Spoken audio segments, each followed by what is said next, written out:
السلام علیکم۔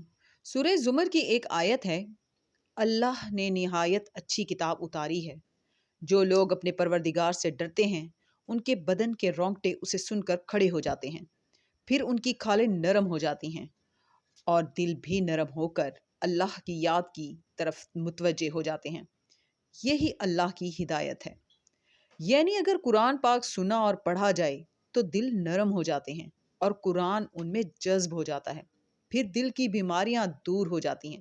یہ بیماریاں حسد، دنیا کی محبت، مال کی محبت ہیں۔ ان بیماریوں سے دل بچ جائے تو میڈیکلی بھی دل تندرست رہتا ہے، یعنی کامل شفا قرآن پاک سے ہی ملتی ہے۔ تو پلیز آپ بھی قرآن پاک ترجمے کے ساتھ پڑھیں اور بچوں کو بھی پڑھائیں۔ شکریہ۔ آج کا سبق شروع کرتے ہیں۔ پناہ مانگتی ہوں اللہ کی شیطان مردود سے۔ شروع اللہ کا نام لے کر جو بڑا مہربان نہایت رحم والا ہے۔ اور اللہ ہی کی عبادت کرو اور اس کے ساتھ کسی چیز کو شریک نہ بناؤ، اور ماں باپ اور قرابت والوں اور یتیموں اور ناداروں اور رشتہ دار ہمسائیوں اور اجنبی ہمسائیوں اور پاس بیٹھنے والوں اور مسافروں اور جو لوگ تمہارے قبضے میں ہوں سب کے ساتھ حسن سلوک کرو۔ بے شک اللہ تکبر کرنے والے، بڑائی مارنے والے کو دوست نہیں رکھتا۔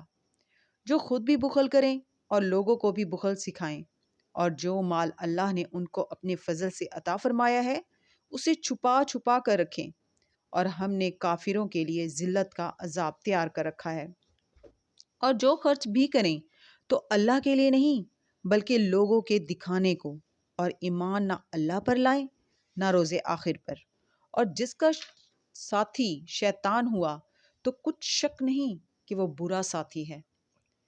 اور اگر یہ لوگ اللہ پر اور روز قیامت پر ایمان لاتے اور جو کچھ اللہ نے ان کو دیا تھا اس میں سے خرچ کرتے تو ان پر کیا مصیبت آ پڑتی، اور اللہ ان کو خوب جانتا ہے۔